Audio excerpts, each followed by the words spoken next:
Olá, eu sou a Camila Bosco, estudante de sexta fase do curso de jornalismo da Faculdade ELUSC. Hoje nós vamos entrevistar Carlito Mers, candidata à Prefeitura de Joinville do ano de 2024. Primeiramente, seja bem-vindo. Obrigada por ter aceitado conversar com a gente hoje. Eu gostaria que você começasse se apresentando, falando um pouquinho da sua trajetória, também na política e também se apresentar as propostas do próximo ano. Então, Camila, um prazer estar aqui. Vim para a cidade de Joinville em 1975, agora dia 2 de janeiro do ano que vem, completarão 50 anos que eu sou joinvilense, né, por adoção. Vim lá de Porto União, que era uma cidade menor, onde eu terminei o meu segundo grau, antigo científico, no nosso tempo tinha o científico. E vim para cá para trabalhar, fazer faculdade e trabalhar. Num primeiro momento para fazer o curso de engenharia, que acabei já no primeiro semestre desistindo, né? Cálculo diferencial integral, cálculo nunca foi o meu forte. E acabei ficando aqui, terminei a faculdade, casei e acabei a partir de 82 me envolvendo na política partidária. Já antes também, só que eu ainda sou do tempo da ditadura militar que permitia no Brasil somente dois partidos, o MDB e a Arena. Nós, claro, que lutávamos pela democracia, contra a ditadura, todos militando no MDB. E nós tínhamos os nossos partidos. Na verdade, a gente fazia aquilo que a gente chamava antigamente de dupla militância.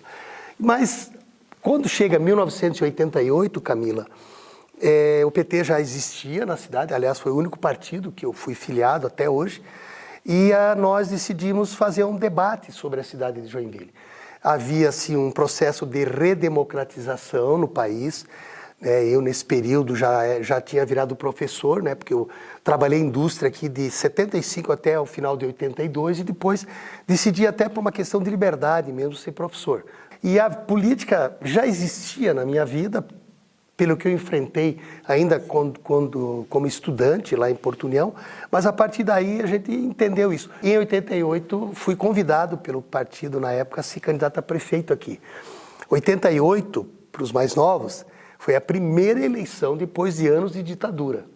Teve até uma eleição em 85 para as capitais do país, mas a eleição de 1988 para prefeito em todo o Brasil foi quase 30 anos depois, né, que teve o golpe militar em 64 no Brasil.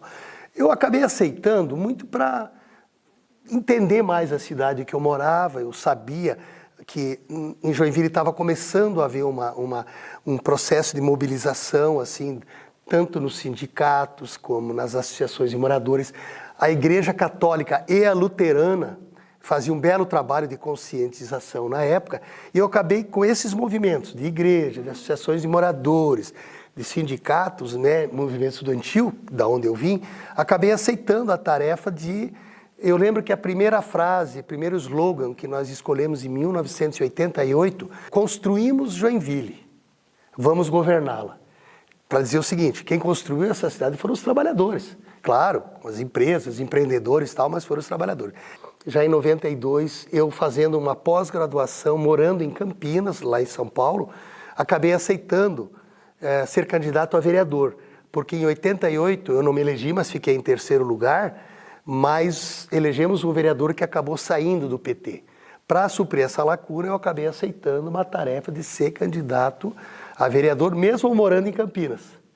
E aí não teve mais jeito, eu me elegi vereador, já em 94 me elegi deputado estadual, 98 federal, 2002 também federal, mas sempre intercalando candidaturas de prefeito. O meu sonho era governar Joinville, porque eu pensava assim, meu Deus, essa cidade me deu tudo, né? Me permitiu fazer minha faculdade, trabalho, casei aqui, né? Construí a minha vida aqui, eu olhava e achava que a cidade estava governada somente para o centro, para os ricos. E eu sempre dizia, e fiz isso como prefeito, optei por fazer as obras mais importantes na periferia.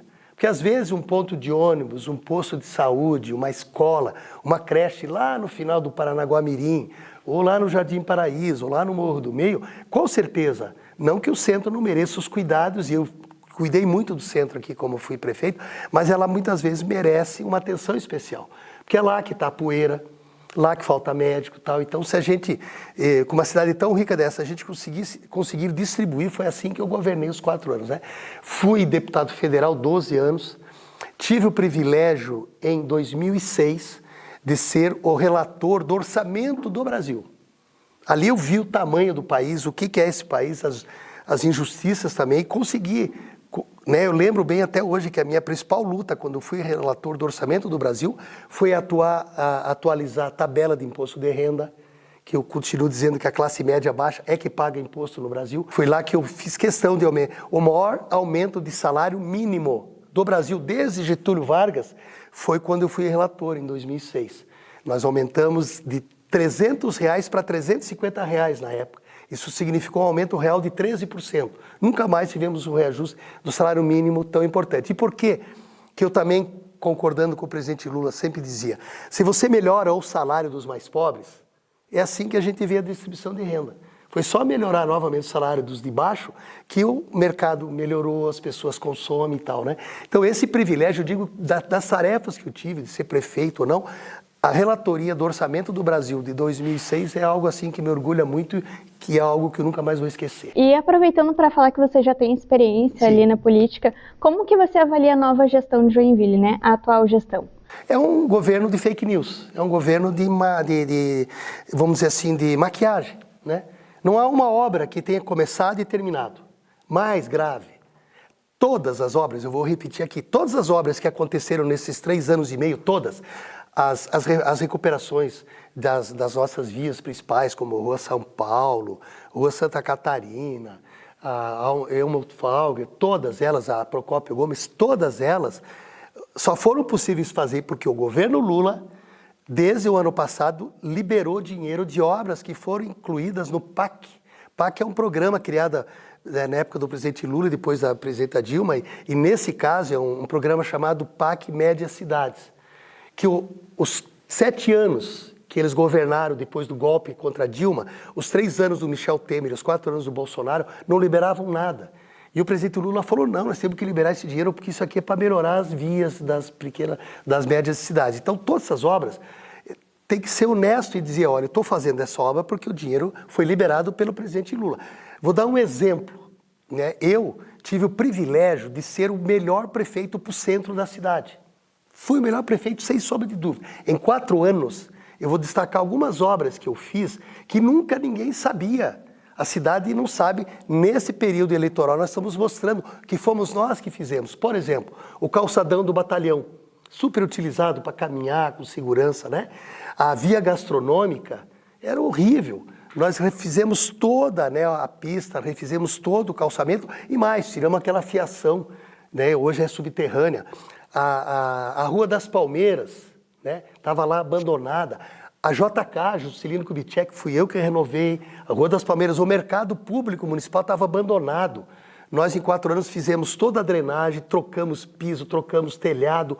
A Beira Rio, né, que ninguém tinha coragem de andar lá, hoje está lá iluminado. Aliás, estou assustado com a falta de manutenção das lâmpadas no centro da cidade, né? Hoje nós temos direito a muitos esportes nacionais, porque eu tive a coragem, na época, de colocar um piso sintético lá no Centro Eventos. Por isso que nós temos futsal, por isso que nós temos vôlei, nós temos basquete, né? Num espaço que não é propício para esporte. O Centro Eventos não foi feito para ter espaço. Nós deveríamos há muitos anos, há 30 anos, nós estamos pedindo para todos os governadores fazer um ginásio de 10 mil pessoas ali onde é o Ivan Rodrigues, que está caindo aos pedaços aquele prédio, né? Então eu digo assim, por exemplo, muita gente utiliza hoje, né, a calçada lá para o Mirante. Fui eu que fiz essa obra. E a única obra feita no centro da cidade nos últimos 12 anos foi a recuperação do Museu da Imigração, né, aquele no final da Rua das Palmeiras, que é onde, em tese, está a história de Joinville. Aquela obra foi feita pelo governo Lula, nós investimos ali 3.600.000 reais, quase nenhum joinvilense sabe disso, porque o prefeito, na época da inauguração, nem divulgou isso. Veio o presidente do IPHAN aqui na cidade inaugurar essa obra, a mídia da cidade não disse nada. Ó, isso aqui foi feito pelo IPHAN, pelo órgão, né, de patrimônio histórico nacional. Então, é isso que a gente está colocando. Então, é muito TikTok, muita coisa, muita obrazinha iniciando, nenhuma terminando, e nós vamos, a partir de janeiro, falar a verdade. Qual é a preocupação que eu mais tenho, Camila, desde que eu aceitei ser candidato a prefeito? Como eu sou economista e conheço de orçamento, a primeira coisa que eu fui ver lá em Brasília é, tem muito projeto aqui? Pouquíssimos. Se você não cadastra projeto em Brasília ou junto ao governador, Não é com o dinheiro da prefeitura que você vai fazer grandes obras. Mas o que mais me assustou lá, o Tesouro Nacional, que é um órgão ligado ao Banco Central, ele analisa a situação financeira do município. Sempre, Joinville, durante 40 anos, sempre foi letra A. O que quer dizer isso? Letra A por quê? Tem uma boa arrecadação, tem capacidade de investimento e tem capacidade de pagamento. Pela primeira vez em 40 e poucos anos, a letra de Joinville hoje é a letra C. Significa que nós estamos com muita dificuldade para pagamento. A capacidade de pagamento da prefeitura hoje é muito perigosa. Não tem praticamente como manter, porque você tem que pagar a folha e tal. Isso a cidade não sabe. Nós tivemos que agora, praticamente só eu e o candidato PMDB que estamos mostrando essa realidade. Porque senão você mascara tudo, maquiagem, está tudo bonitinho, bonitinho. A gente sabe que um bom programa de televisão e uma boa propaganda, ela na verdade não mostra a realidade. Então, o que eu tenho tentado fazer nesse mês e pouco de campanha é mostrar a verdade. Joinville é maravilhoso, tem potencial, porém, ela terá que ser governada com transparência, senão nós vamos entrar num colapso, inclusive financeiro, no próximo período. E falando em transparência, candidato, quais serão as medidas para promover a transparência no seu governo? Nós temos um site que nós criamos, foi o governo do PT que criou, né? Joinville Transparente. Só que você não coloca as informações de forma correta, a população vai entrar lá e não consegue entender nada, aí dificulta. Você tem que fazer uma coisa simples, gente, todo mês nós estamos recebendo, nós estamos arrecadando tanto, caiu a arrecadação, porque a gente sempre era muito orgulhoso. Joinville tem a maior arrecadação de ICMS do Estado. Nós já perdemos isso para Itajaí há muito tempo. Então a gente tem que admitir que tem problemas, né? E a partir daí, colocar no site de transparência tudo simples. Arrecadamos tanto, gastamos tanto, aqui é isso, aqui está acontecendo. Cara, quando eu só vou dar um exemplo assim que me assustou essa semana. No final do meu governo, eu esperava me reeleger naquela época, nós compramos um prédio ali na Rua das Palmeiras. Era um prédio abandonado, que teve problemas de construção. Nós, junto à Câmara de Vereadores, compramos o prédio para fazer ali a Secretaria de Educação. Até hoje, a Secretaria de Educação de Joinville fica na Rua Itajaí. Qualquer enchente, não precisa ser muito grande, alaga a Secretaria de Educação. Então a gente resolveu, por que fazer ali junto à Rua das Palmeiras? Porque ali é a história de Joinville. Tínhamos um projeto simples, né? A secretaria ali com café, na frente do museu, uma rua de passeio, né? Então nós queríamos isso aqui. Nós pagamos 6,5 milhões pelo prédio. E tinha já um projeto que com menos de R$1 milhão nós faríamos a adaptação daquele prédio para ser a secretaria. Fui descobrir agora, 12 anos depois, ficou parado aquilo, com o prédio na mão da prefeitura, com um projeto, decidiram fazer não sei o que agora. Fui olhar lá a placa, quebraram metade do prédio e vão fazer um outro investimento lá, 7,7 milhões de um prédio que já estava pronto, precisaria de adaptações e está lá então. Essa falta de transparência. Ontem, leia-se, nessa quinta-feira, eu fui fazer gravações à noite, para ver como é que está a iluminação, obras que eu fiz, tipo a iluminação na Beira Rio. Fiquei assustado, a cidade está apagada. Um monte de lâmpada queimada ali na JK, no centro, o mercado não dá nem para chegar lá perto. Aí fui descobrir que não renovaram o contrato de iluminação. Gente, umas coisas mais simples que tem é renovar com a empresa, mesmo que seja, não faça a licitação, você faz renovações de 6 meses, 1 ano, sei lá. Ao mesmo tempo, descobri ontem que lá na Vigorelli vão gastar R$2,4 milhões para 2 meses de iluminação do Natal, 2,2 milhões.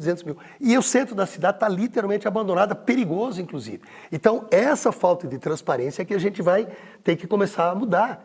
E para fazer isso você tem que colocar no site da prefeitura simples, arrecadou, a iluminação está apagado porque não deu para fazer, por causa disso, daquilo. Mas tem que falar a verdade para as pessoas, não podem fazer de conta que está tudo muito bem, quando na prática a gente sabe que tem muitos problemas administrativos. Certo. Na sua proposta de governo, você planeja trabalhar com o governo estadual. A minha pergunta é o seguinte, como que vocês planejam essa parceria, visto que os partidos são diferentes? Fazendo política. Quando eu fui prefeito, eu governei 2 anos com o Luiz Henrique, que era o meu adversário político, e depois governei 2 anos com o Colombo, que era meu adversário político. Ora, eu não faço biquinho, não vou ficar de mal com o governador. Por que a cidade de Joinville está sendo prejudicada hoje? Porque o prefeito brigou com o governador, apoiou ele no segundo turno. Hoje o governador não está repassando mais os recursos para o Hospital São José, que é um convênio, e o governador ele joga pesado. Ele falou assim, não, eu não estou repassando mais porque a prefeitura não está fazendo prestação de contas. Cai a população sofrendo lá. Né? Aquela ponte da Albé, que aliás foi uma única obra feita nesses 3 anos de importância, aquela obra é do governo do estado, não é da prefeitura. Como ele brigou com o governador, parece que o governador resolveu não terminar mais essa ponte e ele teve que gastar dinheiro do caixa. Não é assim que faz política, não interessa de que partido que seja. Assim como que prefeito vai querer governar sem discutir com o governo federal, porque é lá que estão os recursos, lá que estão os projetos, sabe? Fazer política na República funciona assim. São 3 entes, tem o município, tem o Estado e a União, e esses têm que se respeitar. A lei diz que o governo federal tem que repassar, e o governo federal não tem como ajudar Joinville se a prefeitura de Joinville não pedir nada lá, não cadastrar projetos. Eu mesmo não sendo prefeito, consegui convencer o Ministério da Cidade a colocar 205 milhões para fazer o quê? Drenagem do rio Jaguarão, que é aquele rio que passa perto do Hospital São José ali, que traz problemas graves para a cidade. Aí o Ministério falou assim, mas prefeito, como é que nós vamos colocar 205 milhões para drenagens se ao lado o rio Matias foi abandonado, tem mais ou menos, pelo que eu pesquisei, 25 milhões de reais enterrados ali. O prefeito espertamente lavou as mãos, colocou um asfaltozinho por cima, pintou de amarelo, plantou umas florzinhas, só que está lá o dinheiro. Nós temos que prestar contas. Como que uma prefeitura do tamanho de Joinville consegue um dinheiro para uma obra tão importante dessa? Não faz porque contratou uma empreiteira aí que não tinha capacidade de fazer o trabalho e simplesmente ninguém paga nada. E mais, o contrato diz que a prefeitura não continuar essa obra vai ter que devolver os 25 milhões. Pensa a vergonha que uma cidade como a nossa vai passar se isso acontecer. A gente estava falando um pouco ali em relação ao centro. Eu gostaria de saber se o senhor tem projetos em relação às enchentes de Joinville, que Joinville a gente ainda sofre muito quando chove, o centro alaga, fica cheio. Será que a gente tem alguma solução definitiva para o problema? Há mais de 30 anos nós temos um plano diretor de PDDU, que a gente chama, né, de drenagem urbana. O que é isso? Todos têm que entender assim, Joinville é cortada pelo rio Cachoeira, lá de cima e embaixo. São 11 rios, são 11 pequenos rios, pequenos porque a gente nem sabe mais onde estão os rios, né? Porque construíram a cidade em cima do rio Matias, por exemplo. Se você perguntar para um joinvilense, que é um morador de 5 anos aqui, ele não sabe onde é que é o rio Matias. Como ele não sabe onde é que é o rio Jaguarão, o rio Morro Alto, o rio Mirandinha, o rio, sei lá, Itaú-Mirim, o Rio Velho, lá no Panágua. Então, tem um plano que foi feito pelo IPUJ há muitos anos, que nesse rio todos são 11 rios. Se você não faz a drenagem, eu vou dizer, foi feito um rio só até agora, que é o rio ali no América, chamado Morro Alto. O que nós fizemos? Nós fizemos todo um trabalho de drenagem dele, aproveitamos para fazer um binário. Acho que teve 2 binários construídos em Joinville nos últimos 30 anos, que é o binário Max Colim e Rua Timbó. Então, aquele rio hoje, se continuar fazendo manutenção. Agora, se em 12 anos você não faz manutenção, ele começa a alagar. Como está acontecendo qualquer chuva no centro, porque o rio Matias foi abandonado. E os outros também. Então, é terminar. Nos próximos 10 anos, nós seremos obrigados a fazer todos esses rios sob o risco de acontecer uma desgraça, como aconteceu em Porto Alegre. Porque a nossa vantagem é que nós sofremos influência da maré, da Babitonga e da Lagoa Saguaçu. Porém, ela é muito rápida. Mas você, às vezes, pega um dia de sol no centro, se a maré estiver alta, você vai ver a água ficar meio metro no tempo do sol. Então, se você não resolve isso, nós sempre vamos correr esse risco. O que aconteceu em Porto Alegre? Por uma dessas coisas, em 50 anos, choveu muito acima da média, tinha comportas lá que foram abandonadas e você viu a desgraça durante mais de um mês, quase 60 dias, a cidade de Porto Alegre foi destruída, até o aeroporto alagou tudo. Nós corremos esse risco. Então, enquanto o plano diretor de drenagem urbana não for feito, sempre vamos seguir. E só vamos poder, aliado à drenagem, fazer o sonho da minha vida, que é saneamento básico. Não acredito que as pessoas acham normal o prédio da prefeitura jogava esgoto direto até o meu governo. Foi no meu governo que nós fizemos uma pequena estação de tratamento para que o esgoto, tanto do fórum como da Câmara de Vereadores, não caísse direto no Cachoeira. As pessoas falavam, meu Deus, o cheiro do Cachoeira está insuportável. Meu Deus, se você joga o esgoto direto no rio, o rio vai cheirar o quê? esgoto. Sim. Então, são essas coisas. Só que isso não dá voto. Esse é o nosso problema, Camila. E eu tive a coragem, tanto é que alguns radialistas da cidade brincavam comigo, me chamavam de prefeito tatu, porque eu só fazia obra em Barbacena, mas tem que fazer. Não dá voto, mas, poxa, em algum momento a cidade de Joinville, os empresários principalmente, vão ter que entender que tem obras que são fundamentais. Não dá para jogar, plantar florzinha só, fazer maquiagem. A cidade não suporta isso. Em algum momento pode ter uma desgraça, repito, como aconteceu em Porto Alegre. E falando em questão da infraestrutura, a gente separou uma pergunta para o senhor falar um pouquinho sobre a questão ali das calçadas, tanto do centro quanto de Joinville, que a gente já tem muitas calçadas arrebentadas por todo canto, mas a gente tem uma parcela muito grande de pessoas com deficiência. O senhor tem alguma proposta ou plano para essas pessoas com acessibilidade? O que a gente pode fazer? Quando fui prefeito, nós conseguimos transformar Joinville e mais 5 cidades do Brasil, lembro, Goiânia, Fortaleza, outras cidades, num programa dos direitos humanos falando sobre acessibilidade. Joinville era para ser uma cidade de acessibilidade, que é uma coisa simples em alguns aspectos. Fazer aqueles rebaixamentos, normal.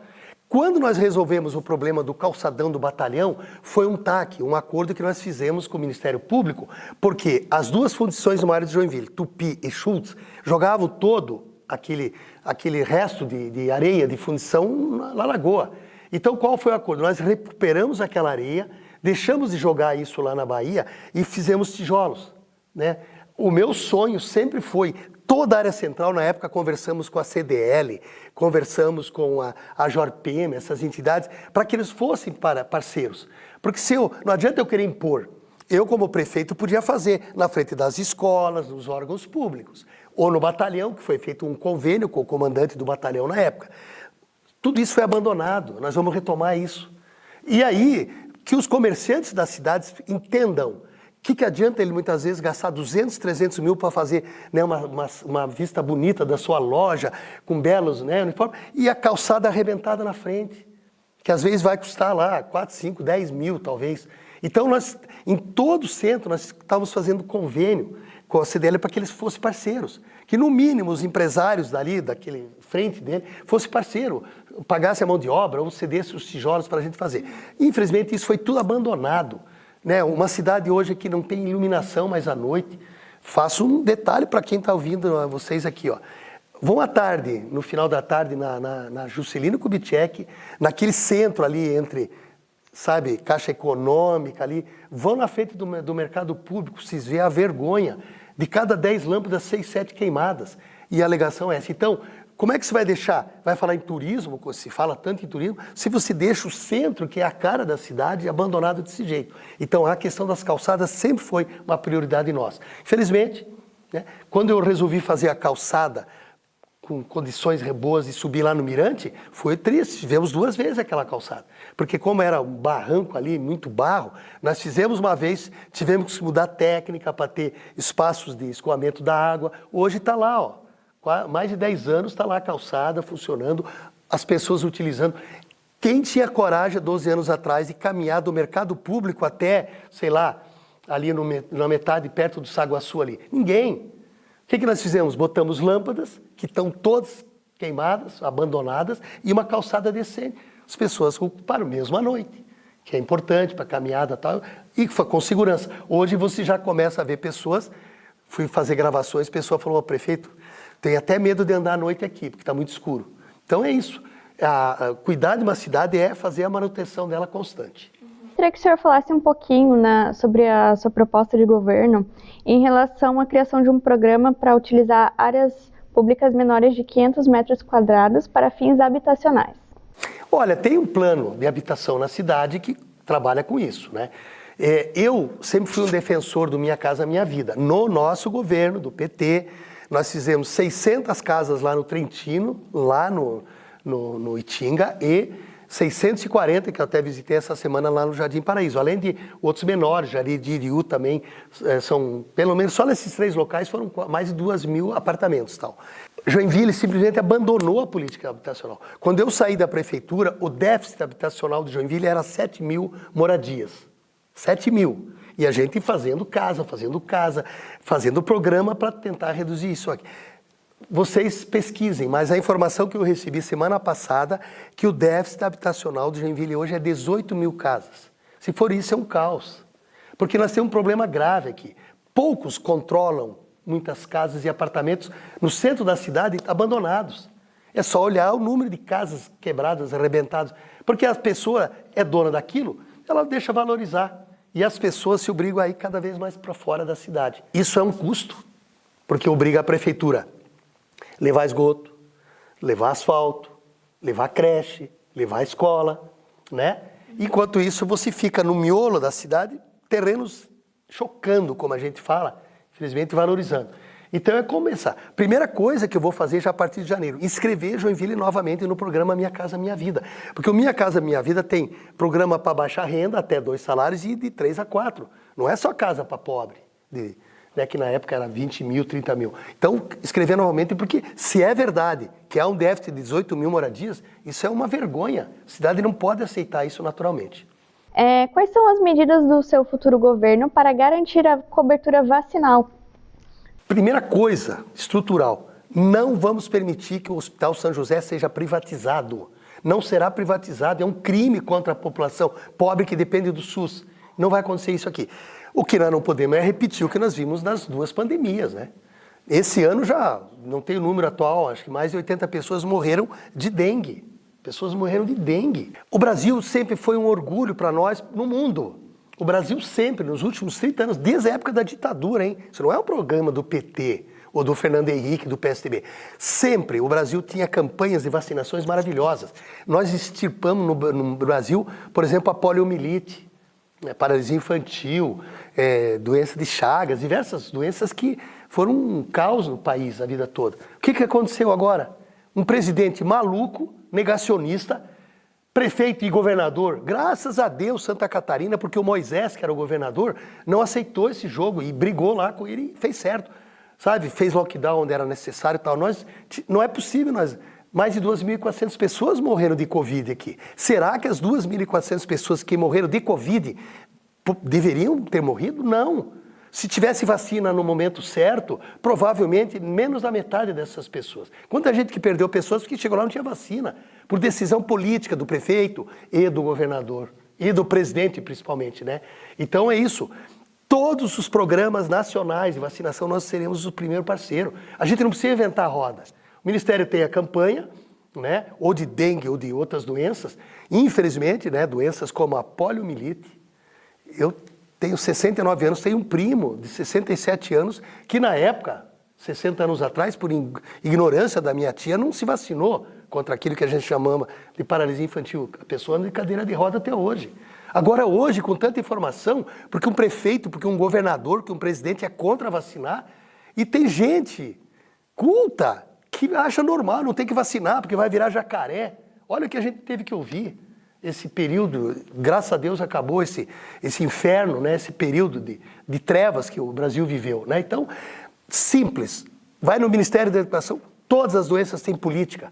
Você cadastra, traz a vacina e faz campanhas diárias nas escolas. A mídia tem um papel importante nisso. Mãe, leve o seu filho, vacina, não deixa acontecer uma desgraça por ignorância, por superstição, sabe? Por maldade. Porque não vacinar uma criança por qualquer doença é maldade, é ser contra o ser humano. Veja bem, ó, nós temos assim, ó, em Joinville hoje, um hospital regional, temos o Hospital São José, que é municipal, mas que na prática é regional, porque pela sua capacidade atende a região, isso a gente precisa desafogar, né? E você tem hoje, por exemplo, a maternidade. Você pode ter setor, talvez, de mulher. Talvez não precisa necessariamente, mas pelo volume que a gente está acompanhando, violência contra a mulher, tal, a gente precisaria disso. Mas, por exemplo, você pode, parte da maternidade ser um espaço desse. O tal do hospital infantil, que foi privatizado e só funciona o que dá lucro hoje lá. No hospital infantil, por exemplo, tinha setor de queimados, crianças queimadas. Como não se queima muita criança, mandaram esse trabalho lá para o Joana de Guzmão, lá em Floripa. Você tinha aqui um espaço específico para parto de adolescentes, que é um problema, não só em Joinville, mas no Brasil inteiro.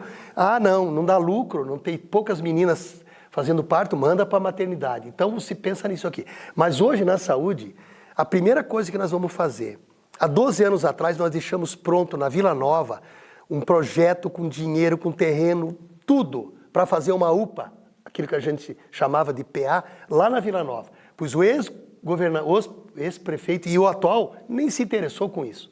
Está lá, a obra parou. Graças a Deus o terreno não foi utilizado e nós vamos, a partir de janeiro já, junto ao Ministério da Saúde, recuperar a UPA. Por quê? Porque se você faz uma UPA numa região dessas, que mais cresce hoje, a região oeste, que é Vila Nova, Nova Brasília, aquela região ali, até pela duplicação que nós permitimos lá, né, da 15 com a outra rua, cresce muito.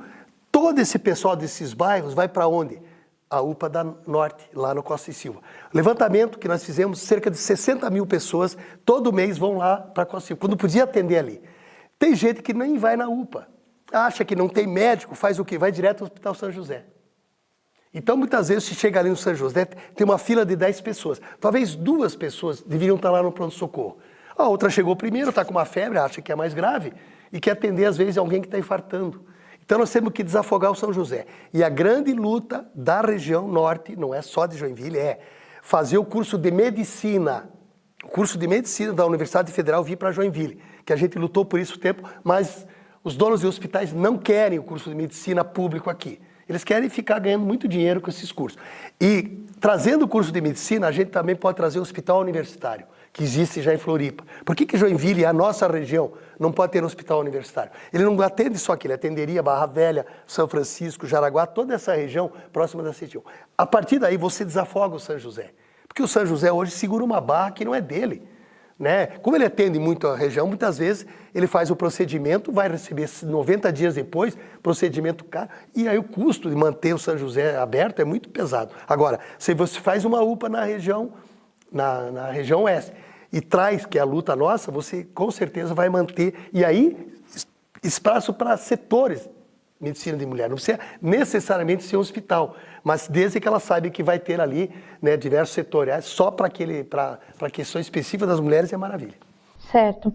Em relação às pessoas em situação de rua, né? A gente ainda tem muita desigualdade em Joinville, a gente vai para o centro, tem muitos moradores. Como que a gente pode resolver esse problema da desigualdade a curto prazo? Tratando isso com seriedade.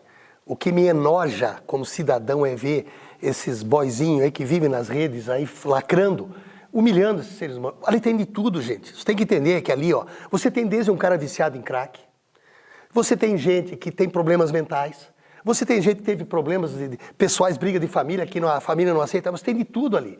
Você tem que analisar caso a caso. A primeira coisa para recuperar uma pessoa assim, principalmente do vício, do crack, que é, infelizmente, a droga mais forte. A família tem que participar. Porque se não tiver o acolhimento da família, não adianta assistente social ir lá, leva muitas vezes, recolhe uma noite, 2, a pessoa não vai aceitar ser internada. Não adianta esse papo furado de internação compulsória, isso não existe. Então vai lá e mata a pessoa. É isso que alguns cristãos aí gostam de falar, é assustador o que eu escuto nas redes sobre isso.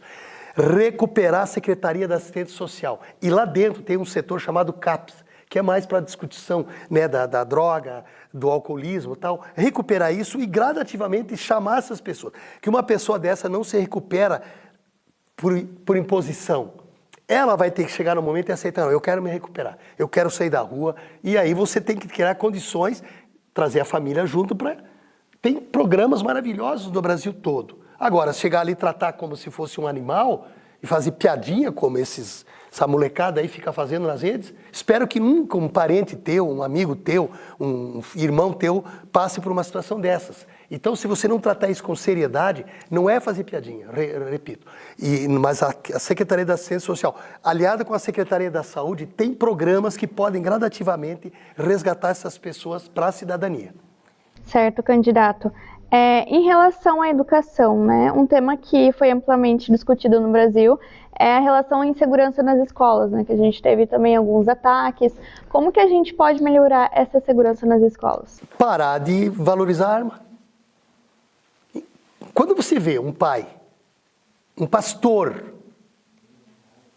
um padre na igreja fazer assim você está estimulando o quê? Que a gente vire uma sociedade doente como a dos Estados Unidos? Que é normal, você vai na farmácia ali e compra um fuzil. É isso? Eu sou do ao contrário. Eu acho que é muito melhor ter livro na mão do que arma na mão. Porque não tem jeito. Você pega um moleque desse, põe na mão dele uma arma com 10, 12 anos, é óbvio que vai acontecer essas desgraças, como aconteceu em Blumenau, Graças a Deus, Joinville, a gente não teve casos muito graves. Mas aqui em Floripa, Blumenau, entra um louco lá numa creche e matou crianças lá. Sabe, porque é esse estímulo. Como é que um pastor, como é que um padre, como é que um pai pega uma criança, como eu vi na campanha, pega, metralhar, vamos metralhar.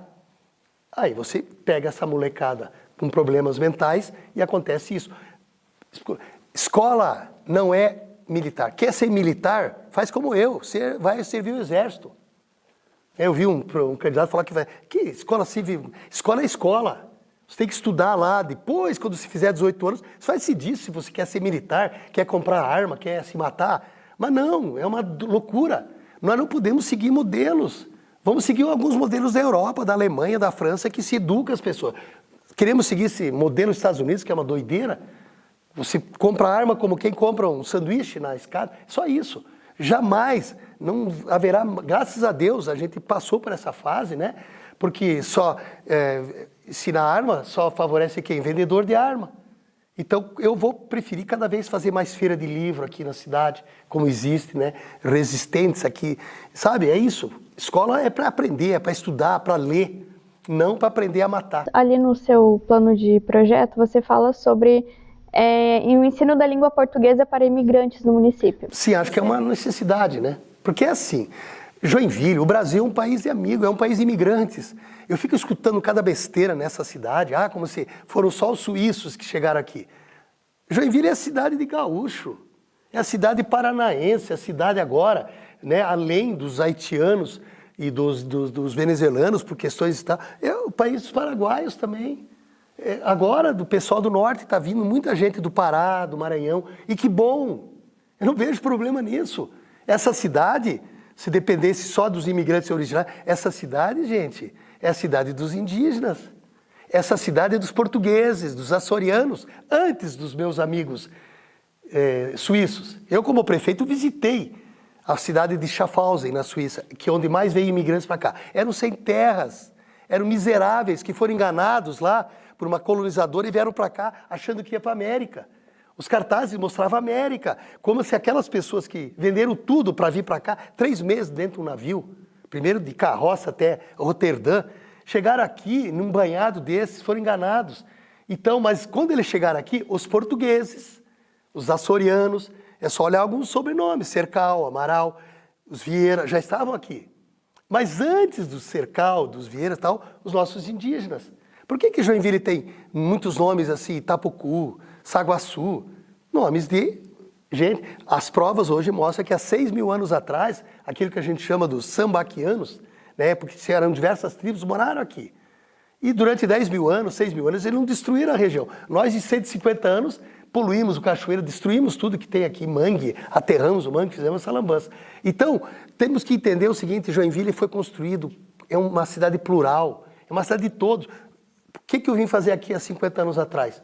Tinha opção, tinha emprego, eu vim para cá e ajudei, tenho certeza que eu ajudei a construir essa cidade. Agora, não pode ser uma cidade machista, misógina, racista, não pode, Joinville não é isso. Joinville é uma cidade progressista, de muitas cores, de muitas etnias e de muita gente. E vamos fazer essa Joinville cada vez mais humana. É isso que a gente tem que fazer daqui para frente. E em relação ao analfabetismo? Olha, os índices são até razoáveis aqui. Agora, nós não podemos continuar tendo falta de espaços em creches, né? Ou nos nossos CIs, ou nas nossas escolas.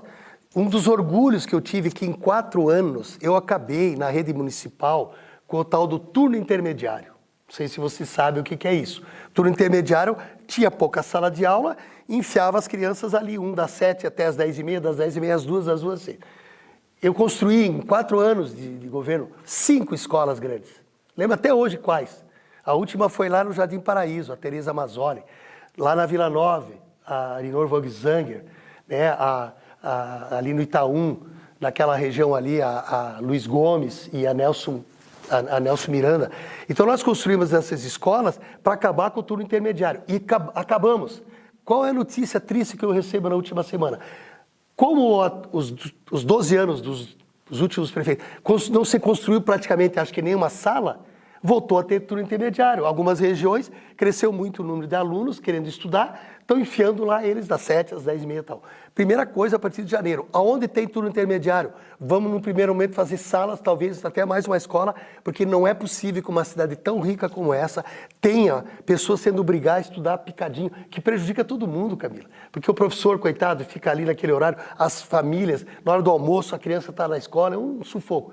Novamente vamos construir. Não tem outro jeito. Investir de verdade. E, principalmente na educação, de novo, valorizar os professores. Eu fui o único prefeito e farei isso de novo a partir do ano que vem, porque eu conheço os números. Isso é dinheiro do Fundeb, é um dinheiro que vem de Brasília.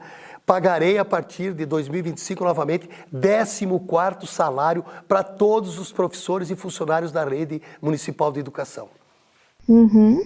E em relação à economia de Joinville, qual é a situação atual? A situação maravilhosa.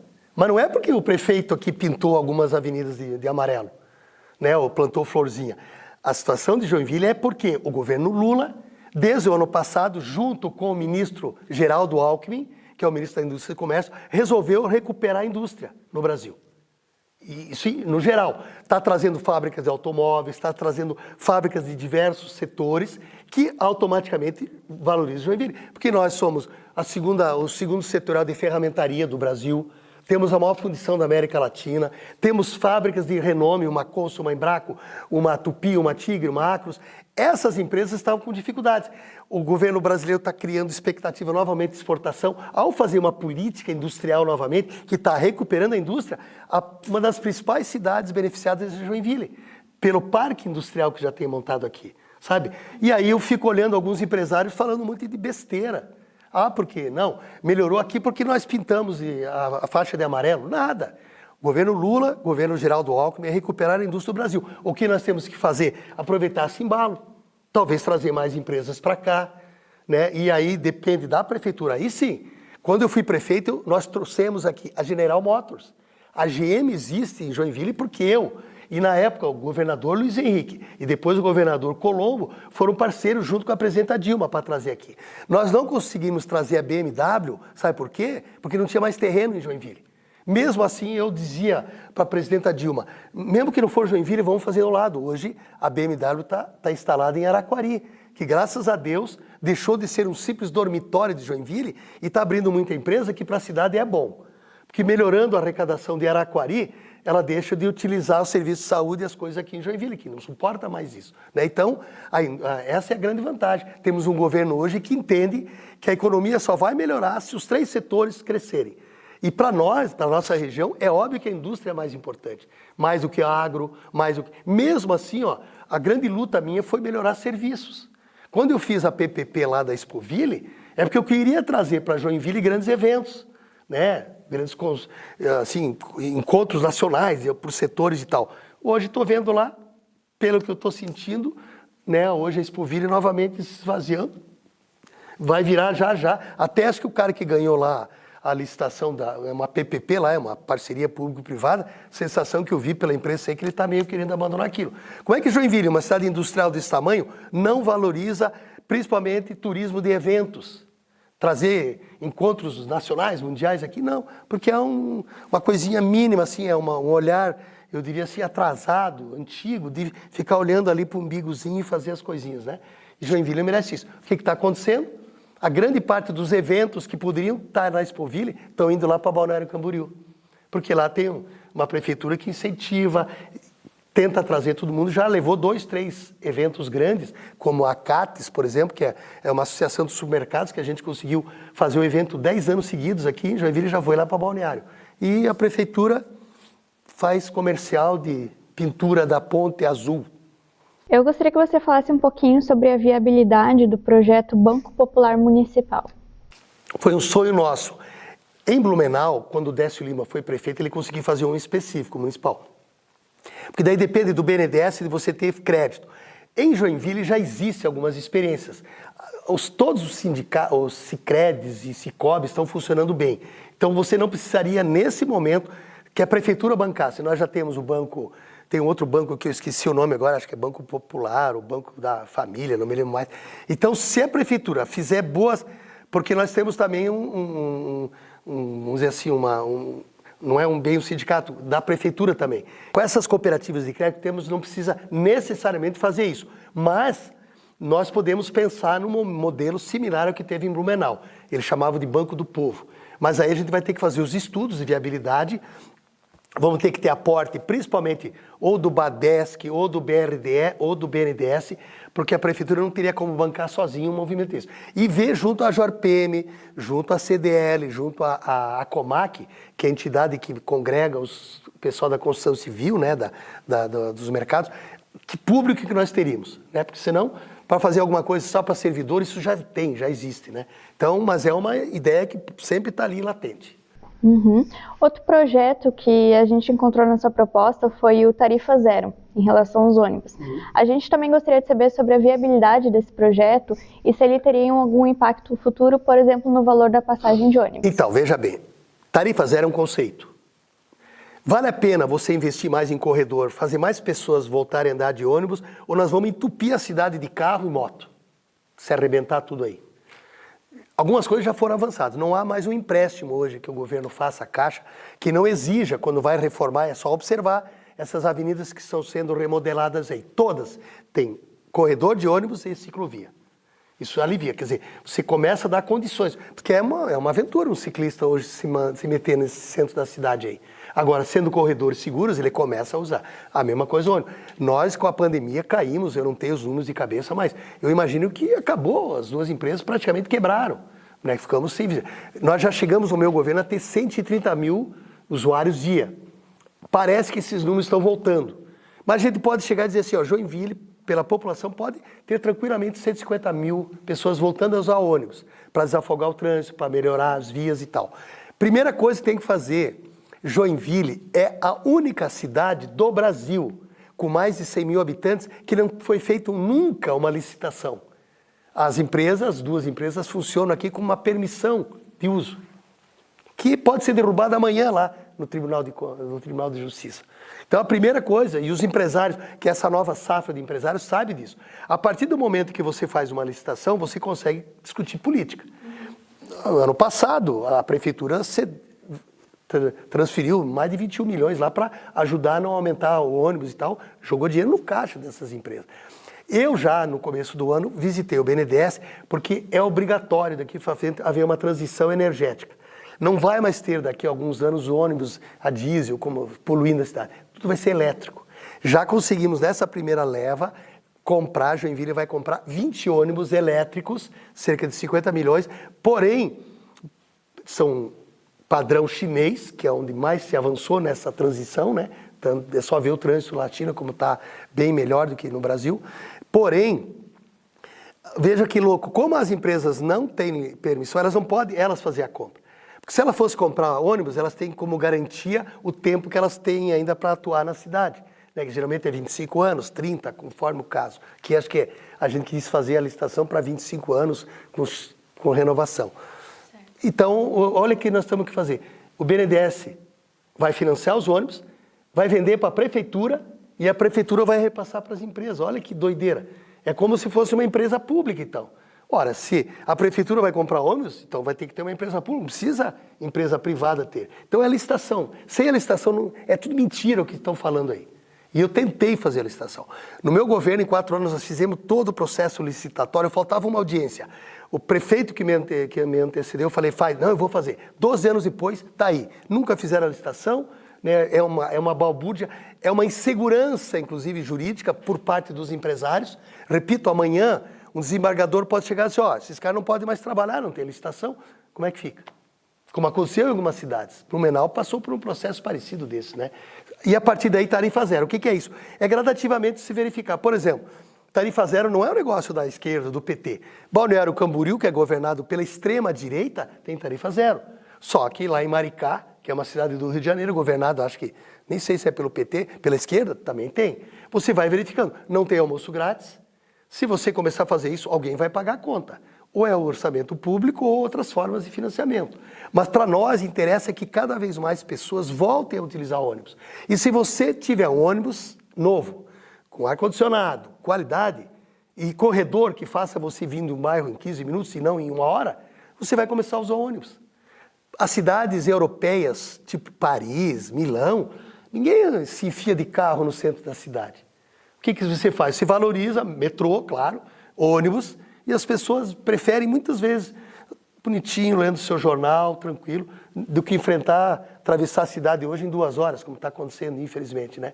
Então é assim. E tarefa zero é isso, gradativamente você vai baixando. Talvez você vai para o setor, primeiro estudante, primeiro idosos, né?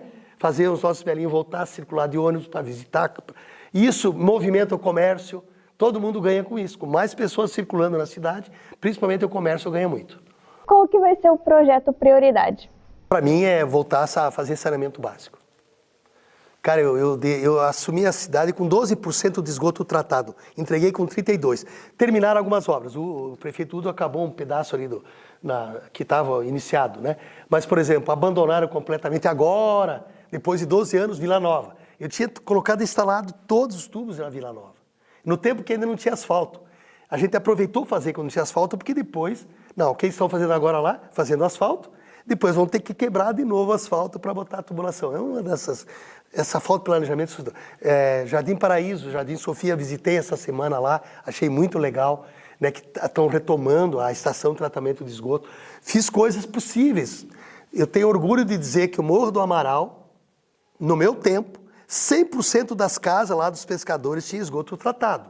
Não sei se continua lá, porque a estação pequena eu não vi mais lá. Não sei para onde estão levando esgoto. A Ilha do Espinheiro, porque ali é uma ilha, né? Não sei se todo mundo sabe. Quando nós bancamos a Porta do Mar para trazer novamente os navios ali e fazer bons restaurantes, que graças a Deus hoje tem, né? Fizemos aquela avenida toda ali. A primeira coisa que eu fiz foi toda a Ilha do Espinheiro tem tratamento de esgoto. Lá tem uma estação de tratamento um pouco menor. É isso. Eu disse essa semana com o pessoal do turismo, o que adianta você encher de florzinhas seu esgoto? Que o turista ele não é bobo. Ele vai achar legal mangue, ele sabe que mangue tem um cheiro forte, mas se ele perceber que ali tem esgoto também, porque fizeram um acordo agora lá na tá na modinha agora falar da Vigorelli. Eu tentei fazer, o Luiz Henrique, governador, tentou mexer lá, o Tebaldi, o Ministério Público não permitia, agora deixaram, que é uma coisa boa, que ali foi feito um termo de ajuste de conduta e limita, só faz luz aqui para esse setor, não pode crescer mais ali. Asfaltozinho bonitinho, tá tudo lá, para que aquilo seja turismo. Não pode deixar ocupação irregular lá, tá? Porém, era bom que se fizesse essa pergunta para o prefeito. Foi feito foguetório, agora tem luz, os restaurantes são bonitos, fizeram um calçadão maravilhoso, que eu também quis ter feito, e o esgoto. Tem dinheiro, a Águas de Joinville tem muito dinheiro hoje. Eu tenho certeza que em 4 anos a gente já pode chegar perto dos 60%, 65% de moradias de Joinville com esgoto tratado. Eu virei meio que o prefeito Tatu, se me chamarem de prefeito Tatu novamente, aceitarei esse apelido com prazer, porque eu estou fazendo o que tem que ser feito, sem fazer maquiagem. Muito obrigada por ter participado. Boa sorte na sua campanha. Obrigado aí.